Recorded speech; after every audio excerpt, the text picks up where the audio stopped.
As 2024 draws to a close, the Chinese government may now say mission accomplished. And that is on the Made in China 2025 initiative, which has been in the works for over a decade.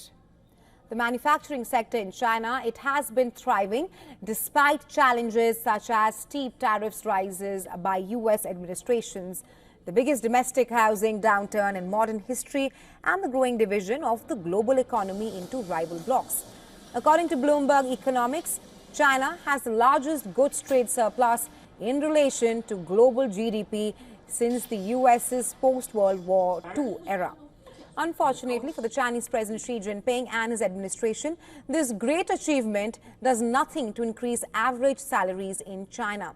Beijing uses the term high-tech interchangeably with productivity.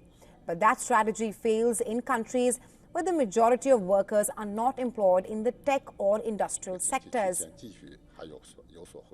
Well, China is still haunted by the terrible Japan parallel.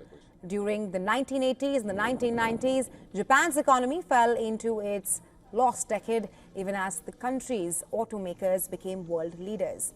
For China, the road ahead may only get tougher in the coming years, even within the manufacturing sector. Beijing is worried about how a Trump tenure may affect its economy. China has now taken extra measures to entice international investment, days ahead of the US election. A group of Chinese authorities issued a statement late on Friday allowing foreign individuals to be strategic investors in publicly listed companies. In the past, a minimum of $500 million was required for a foreign investor who was seeking to acquire a non-controlling interest in a company.